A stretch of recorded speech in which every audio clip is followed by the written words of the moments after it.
박지성 혁신이 출범해 축구계 발칵. 홍명보 선임 논란 21표의 진실은?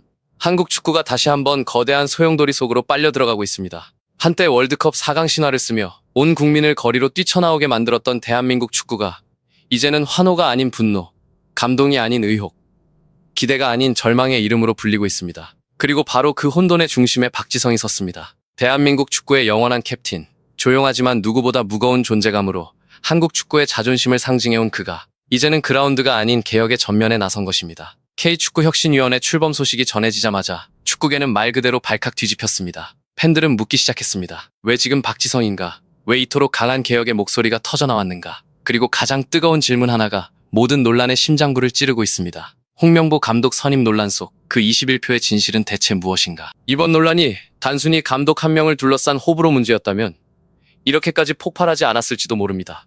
하지만 대중이 분노한 이유는 따로 있습니다. 홍명보 감독 선임 과정에서 과연 절차는 공정했는가? 대표팀의 미래를 결정하는 중대한 자리에서 충분한 검증과 토론이 있었는가?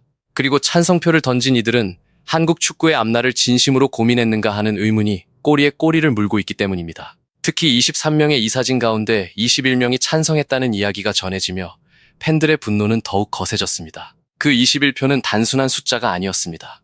누군가에게는 무책임의 상징처럼 보였고 누군가에게는 오래된 축구 행정의 폐쇄성을 드러내는 결정적 장면처럼 다가왔습니다. 이름조차 제대로 드러나지 않은 찬성표들, 침묵 속에 숨어버린 결정권자들, 그리고 그 결과를 고스란히 떠안아야 했던 선수들과 팬들.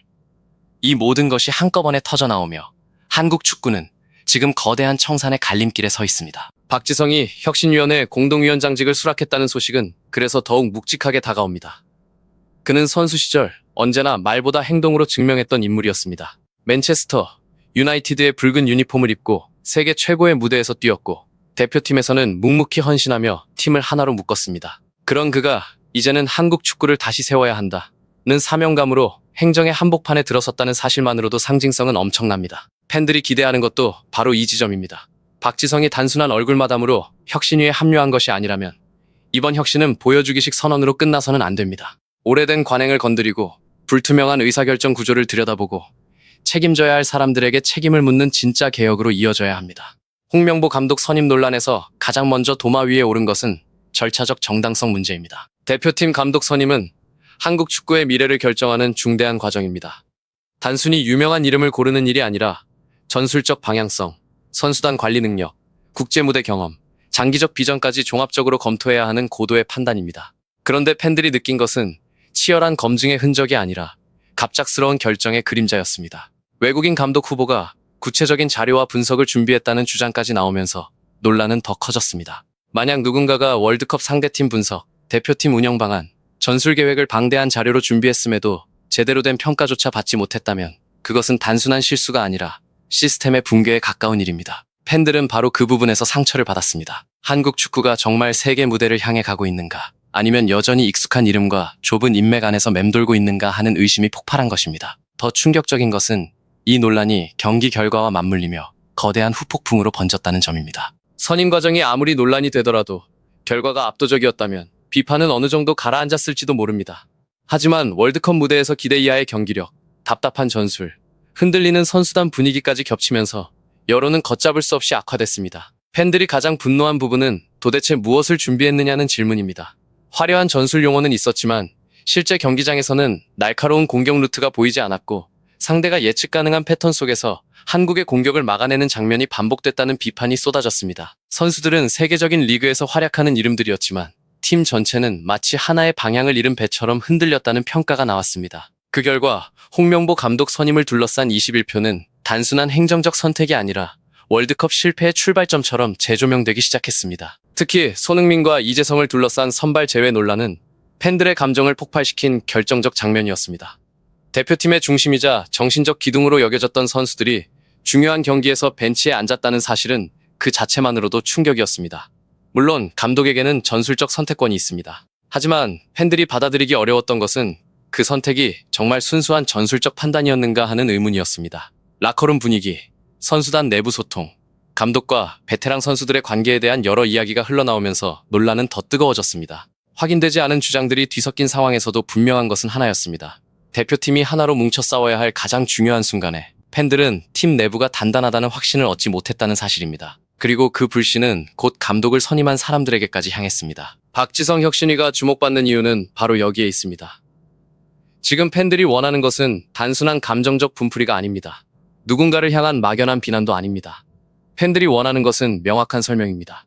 누가 어떤 기준으로 감독 선임에 찬성했는지, 어떤 자료와 토론을 거쳐 결정했는지, 반대 의견은 있었는지, 후보 검증은 충분했는지, 그리고 결과적으로 실패했다면 책임은 어떻게 질 것인지에 대한 답입니다. 그동안 한국 축구는 위기가 닥칠 때마다 다음에는 잘하겠다는 말로 넘어가곤 했습니다. 그러나 이제 팬들은 더 이상 그 말을 믿지 않습니다. 박지성이라는 이름이 등장한 순간 기대치는 단숨에 높아졌습니다. 이번만큼은 흐지부지 넘어가지 말라는 요구가 거세지고 있습니다. 21표의 진실이라는 표현이 이토록 강하게 회자되는 것도 바로 그 상징성 때문입니다. 그 21표는 누군가에게는 평범한 이사회 표결일 수 있습니다. 하지만 분노한 팬들에게는 한국 축구 행정의 민낯을 보여주는 숫자처럼 느껴집니다. 왜 그렇게 압도적인 찬성이 나왔는가?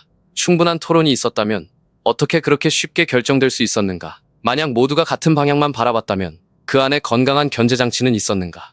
이 질문들이 쏟아지는 순간 축구협회와 관련 인사들은 침묵만으로는 더 이상 버틸 수 없는 상황에 놓였습니다.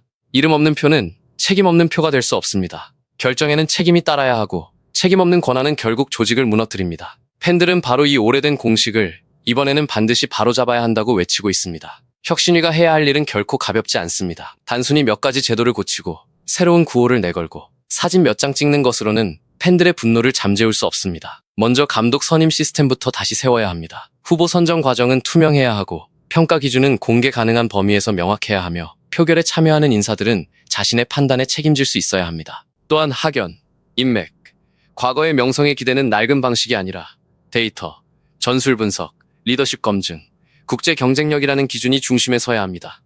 유소년 시스템과 지도자 육성도 마찬가지입니다. 지금의 위기는 성인 대표팀만의 문제가 아닙니다. 뿌리부터 흔들린 구조가 결국 대표팀의 위기로 터져나온 것입니다. 박지성, 이영표, 박주호 같은 한국 축구의 상징적 인물들이 개혁의 전면에 거론되는 이유도 여기에 있습니다. 이들은 선수로서 세계 무대를 경험했고 팬들이 무엇에 분노하고 무엇을 기대하는지 누구보다 잘 아는 인물들입니다. 특히 박지성은 화려한 말솜씨보다 신뢰로 쌓아온 인물입니다. 그래서 그의 행보 하나하나가 축구계 전체에 던지는 메시지가 됩니다. 만약 그가 진짜로 칼을 빼든다면 이번 개혁은 단순한 위원회 출범 이상의 의미를 가질 수 있습니다. 반대로 이번에도 이름값만 소비되고 실질적 변화 없이 끝난다면 한국 축구가 받게 될 상처는 이전보다 훨씬 깊을 것입니다. 결국 이번 사태의 핵심은 하나입니다. 한국 축구는 실패를 반복할 것인가 아니면 실패를 해부해 다시 태어날 것인가. 홍명보 감독 선임 논란, 21표의 미스터리, 월드컵 참사, 선수단 흔들림, 팬들의 분노는 모두 따로 떨어진 사건이 아닙니다. 하나의 거대한 질문으로 이어집니다. 대한민국 축구의 주인은 누구인가? 몇몇 행정가의 닫힌 회의실인가? 아니면 땀 흘리는 선수들과 끝까지 응원하는 국민들인가? 박지성 혁신위의 출범은 그 질문에 답해야 하는 첫 시험대입니다. 지금 축구 팬들은 단순한 사과를 원하는 것이 아닙니다. 박수받는 기자회견도 그럴듯한 문장으로 포장된 혁신안도 원하지 않습니다. 팬들이 원하는 것은 진실과 책임, 그리고 다시는 같은 일이 반복되지 않도록 만드는 구조적 변화입니다. 홍명보 선임 논란 속 21표의 진실이 끝내 밝혀질 수 있을지, 박지성 혁신위가 정말 한국 축구의 썩은 뿌리를 도려낼 수 있을지, 그리고 무너진 신뢰를 다시 세울 수 있을지, 이제 모든 시선은 혁신위의 다음 행보에 쏠려 있습니다. 한국 축구는 지금 벼랑 끝에 서 있습니다. 그러나 벼랑 끝은 추락의 장소이기도 하지만 마지막으로 날아오를 수 있는 출발점이기도 합니다. 박지성이 쏘아올린 개혁의 신호탄이 과연 절망에 빠진 한국 축구를 다시 깨울 수 있을지, 그 답은 이제 말이 아니라 행동으로 증명되어야 합니다.